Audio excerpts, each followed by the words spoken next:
Nothing destroys a man's ego faster than realizing he no longer holds space in your life.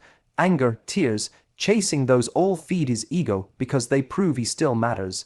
But when you act like he never existed, when you carry on with grace and indifference, that's when his ego takes the hardest hit. Because to his pride, the worst thing in the world isn't losing you. It's realizing you're already living as if he never counted at all. Nothing bruises a man's ego more than realizing he no longer has the power to get a reaction from you. His ego thrives on attention. It doesn't matter if that attention comes through love, anger, arguments, or even heartbreak. Every message you send, every tear you cry, every time you try to explain yourself or demand answers, it all feeds his sense of importance. To him, your emotions are proof that he still matters. That's why when you starve his ego of that attention, you hit him in the one place that truly hurts. It's easy to believe that silence or indifference isn't powerful because it feels like doing nothing. But in reality, it's one of the most powerful moves you can make. By not reacting, by not engaging, by not giving him the satisfaction of knowing he still takes up space in your head, you strip him of the validation his ego craves. Think of it like oxygen. Without your reactions, his ego can't breathe. It begins to suffocate. And as much as he may try to appear unbothered, the absence of your attention starts to gnaw at him in ways you may never see. You see, men with fragile egos rely on your energy to feel powerful. If you argue, he gets to play the victim. If you chase, he gets to feel desired. If you cry, he gets to feel significant. But when you do none of those things, when you remain calm, composed, and completely detached, he's left with nothing to feed on. That's when his ego starts to panic. It wonders, does she really not care anymore? Did she already move on? Has she found someone else? These questions sting far more than anything you could ever say to him directly. Starving his ego doesn't mean you suppress your feelings. It doesn't mean you pretend you're fine when you're not. It means you choose not to hand over your emotions to someone who hasn't earned them. You keep your dignity, you process your feelings privately, and you show him through your lack of response that his access to you is gone. That kind of strength unsettles an ego because it thrives on predictability. He expected you to react. He expected you to fall apart. He expected you to keep feeding him, even after he gave you so little in return. When you don't, his entire sense of power starts to crumble. The beauty of this approach is that it shifts the dynamic entirely. Instead of him holding the power because you're reacting to everything he does, you reclaim the power by refusing to play the game. He no longer gets to control your emotions. He no longer gets to dictate your peace, and in that shift, you become untouchable. His ego can't survive in an environment where it isn't constantly validated. Without your energy, it withers. And here's the part that may surprise you. Over time, that lack of attention will bother him more than any outburst ever could. He may try to provoke you, reach out, or test you just to see if he can still get a reaction. That's not because he cares in the way you once hoped. It's because his ego is starving. Every attempt he makes to pull you back in is proof that your indifference is working. The moment you stop responding, you stop being a source of supply for him, and that emptiness is something he can't easily replace. At the end of the day, starving his ego isn't about revenge. It's about liberation. It's about protecting your energy from someone who only valued it when it benefited him. It's about showing yourself that you are strong enough to detach, even when it feels difficult. And when you do, you'll realize that the silence you gave him wasn't weakness. It was the strongest boundary you could ever set.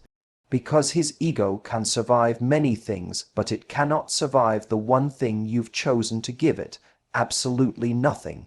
Anger feels powerful in the moment because it's loud, it's explosive, it makes you feel like you're finally standing up for yourself, and it forces him to pay attention. But what anger really communicates is that he still matters. It shows that he still has the ability to control your emotions, to occupy your thoughts, and to dictate how you feel. That feeds his ego, because in his mind, if you're angry, it means you still care. If you're yelling, it means he still has a place in your life.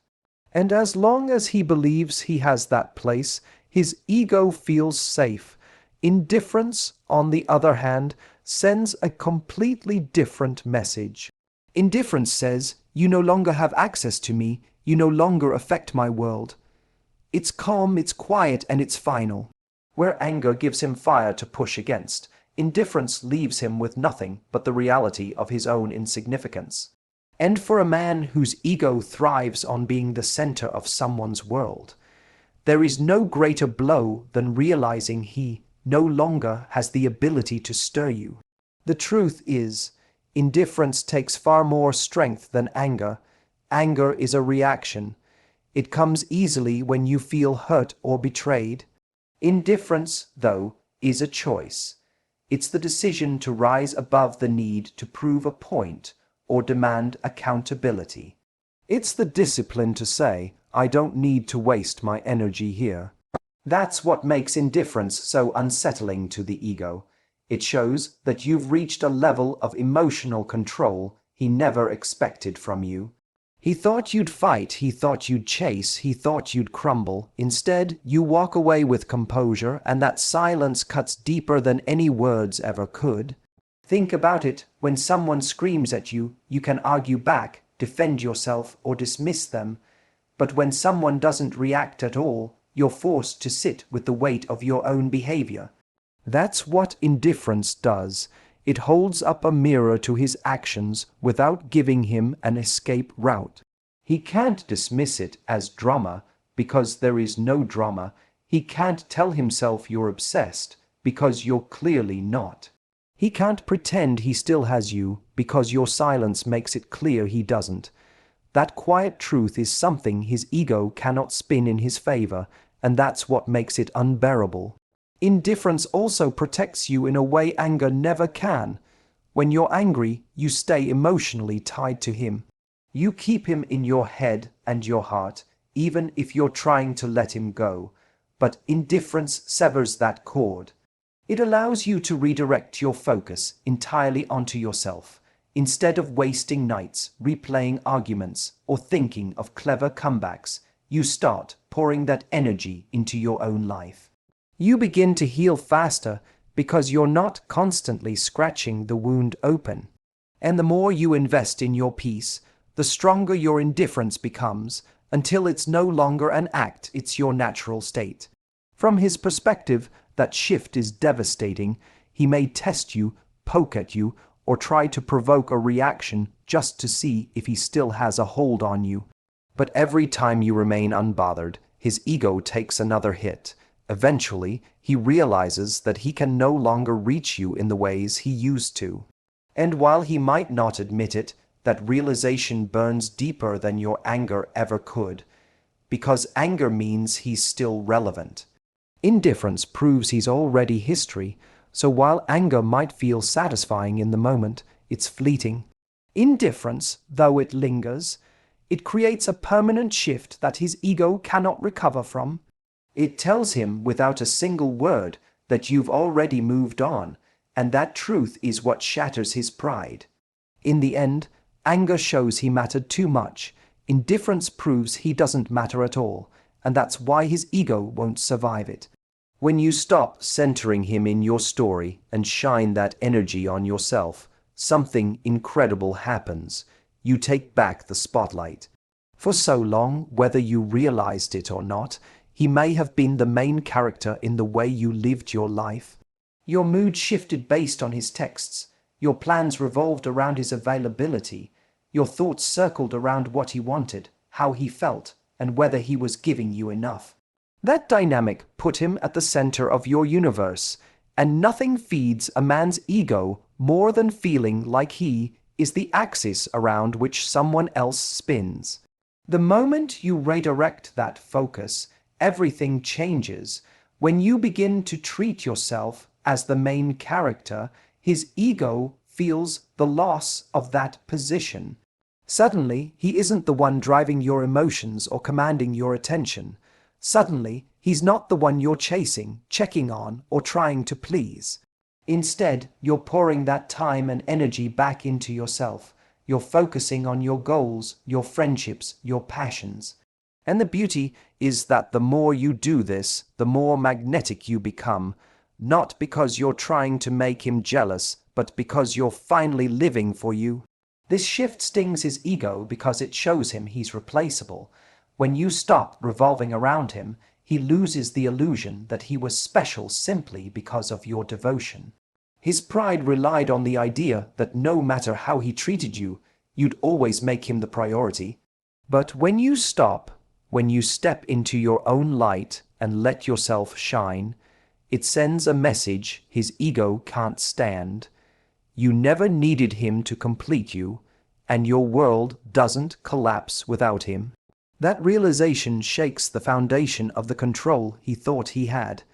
Taking back the spotlight doesn't mean you become cold or bitter. It means you stop shrinking yourself for someone else. You stop downplaying your needs to keep the peace. You stop abandoning your dreams to accommodate his. Instead, you give yourself permission to expand, to thrive, to take up space in your own life. You decide that your happiness doesn't wait for anyone else's approval, and in doing so, you make yourself the center of your universe again. That kind of confidence radiates in a way no man can ignore, especially one whose ego once fed off your dependence. And here's the irony, the less you focus on him, the more he notices you. That's how egos work. They crave attention, and when that attention is taken away, they become desperate to get it back. He may try to insert himself into your life again, just to see if he can regain his old spot. He may test you with messages, calls, or subtle ways of checking whether he still matters. But each time you choose yourself instead of falling back into his orbit, his ego takes another blow. Because he's not used to being on the sidelines, he's used to being the star of your story. The longer you keep the spotlight on yourself, the stronger you grow. You stop measuring your value by whether he notices you, and instead you start to notice yourself. You feel the pride of chasing your own goals. You enjoy the peace of setting your own boundaries. You discover the joy of living a life that excites you, regardless of who's in it. And the more you live this way, the less you even care about how his ego is taking it. His feelings become background noise in a life that finally feels full again.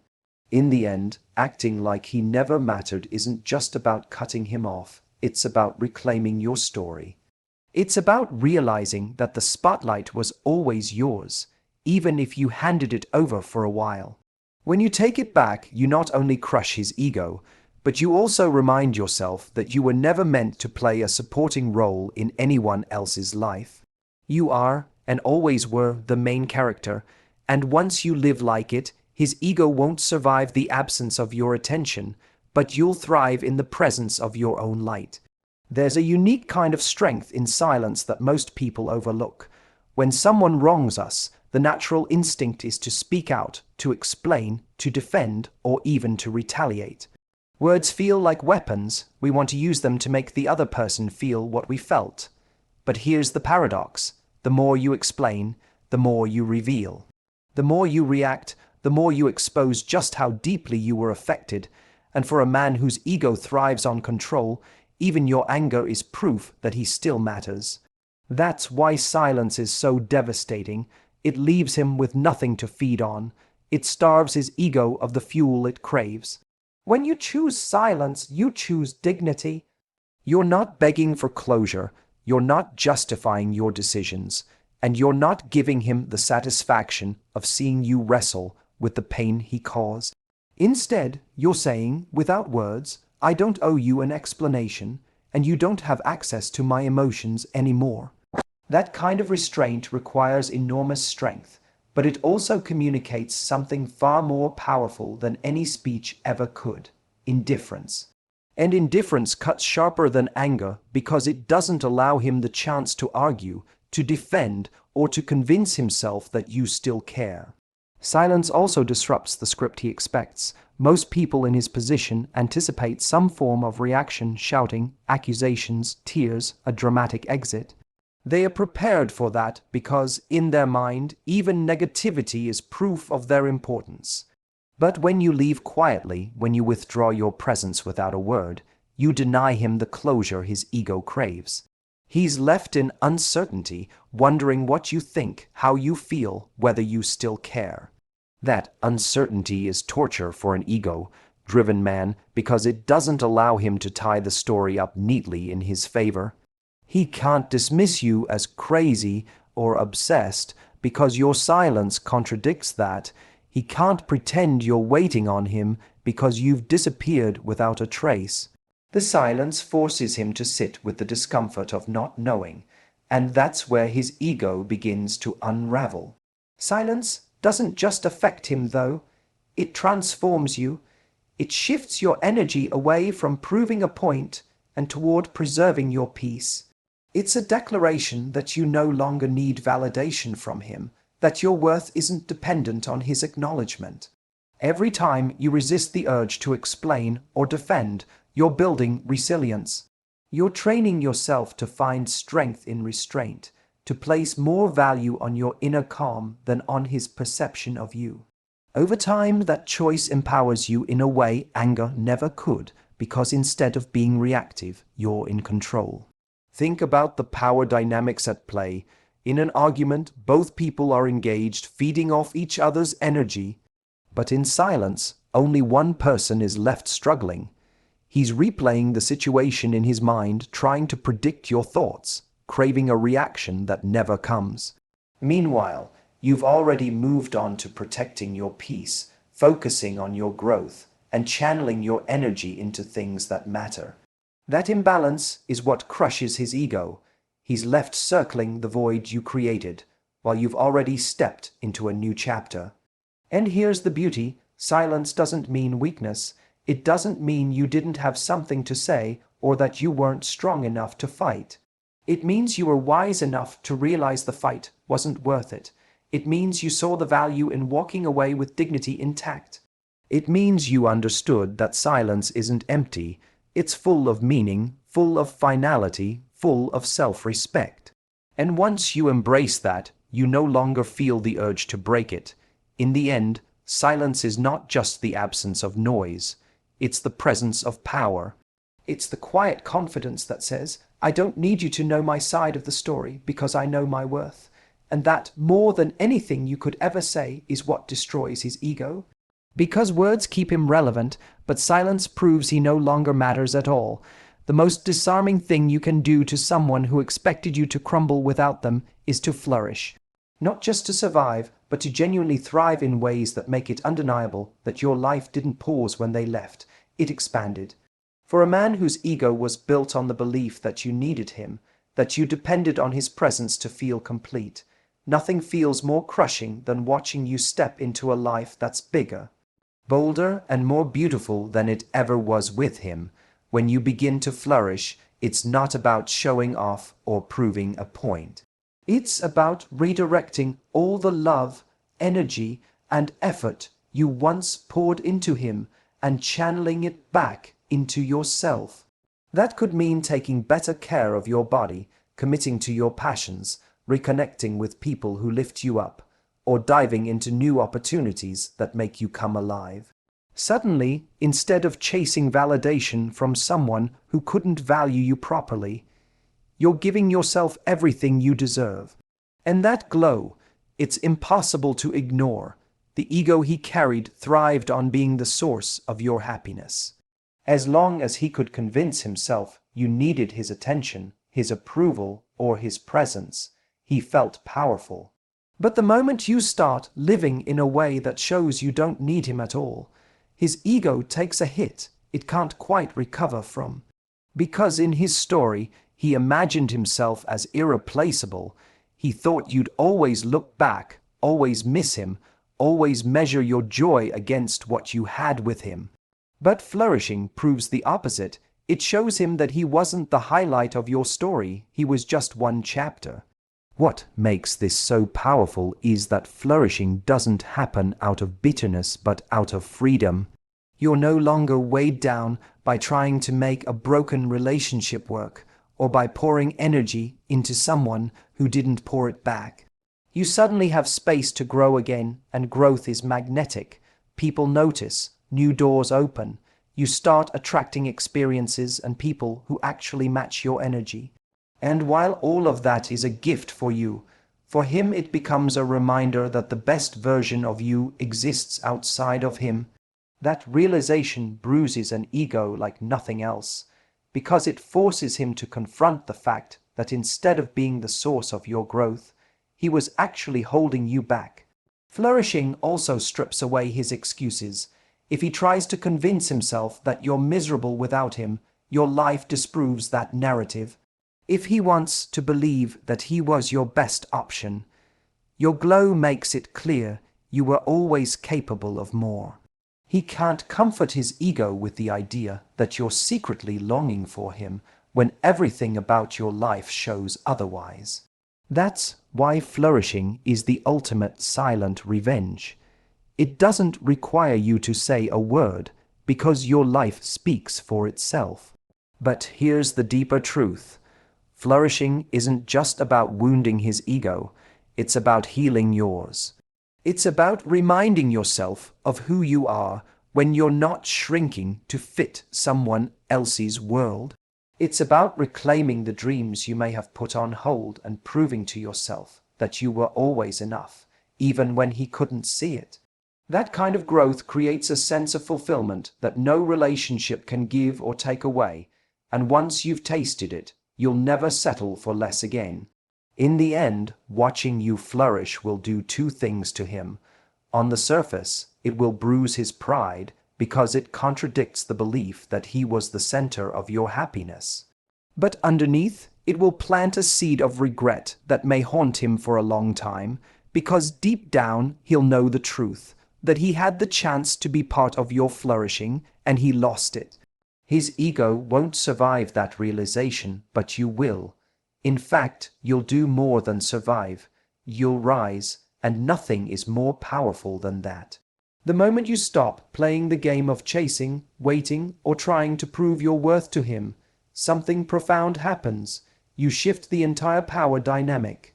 For a man whose ego was built on the idea that you'd always be available, always forgiving, always there when he decided to show up, the most devastating truth he can face is your absence.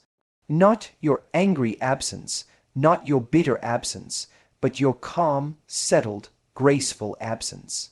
When you no longer engage, when you no longer let him pull you into his cycle, his ego begins to collapse under the weight of reality.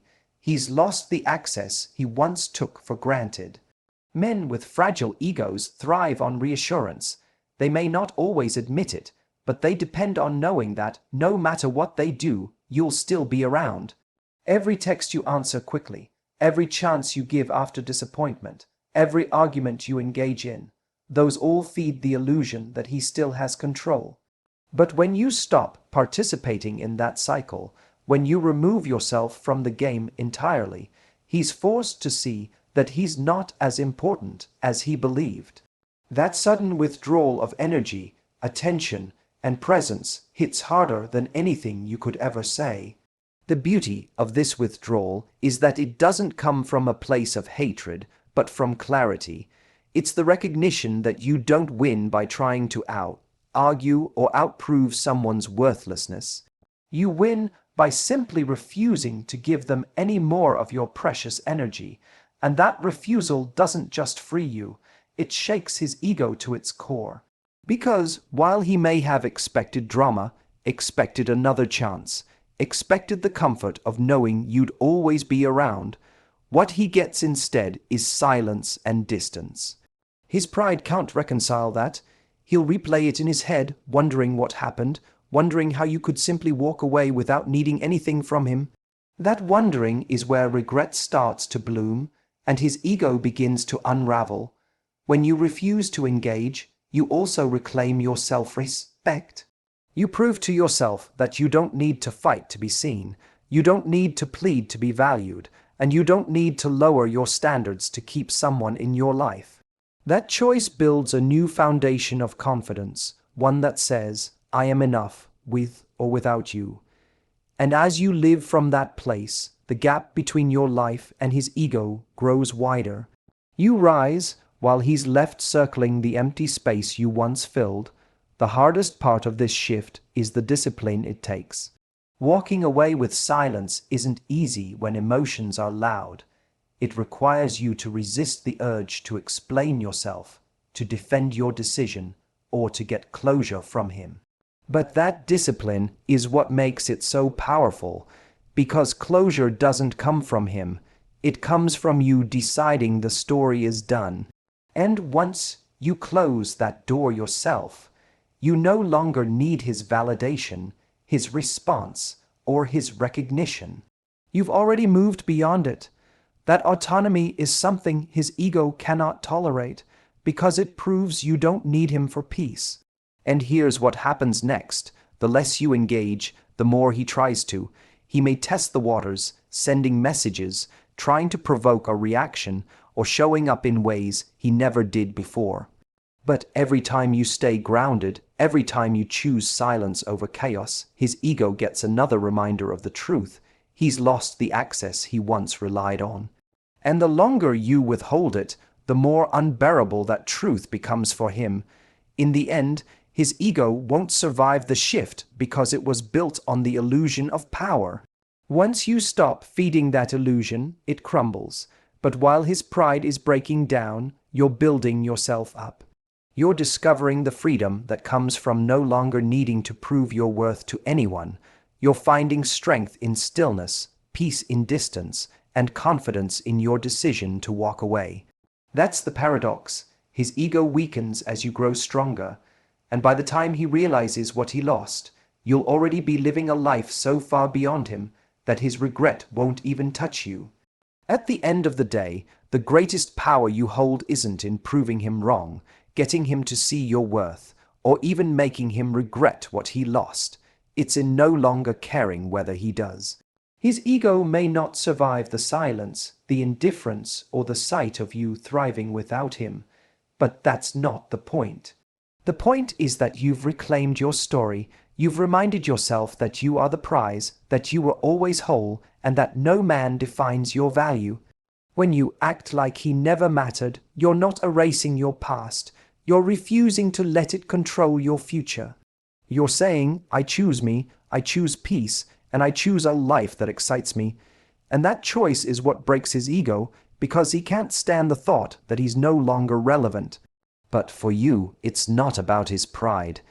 It's about your freedom, so don't waste your energy proving your strength. Live it, don't tell him he lost something extraordinary. Show it through the way you rise. Because the truth is, the moment you stop chasing, stop engaging, and stop needing him to validate your worth, you've already won. His ego may never recover, but your heart will, and that's the only victory that matters.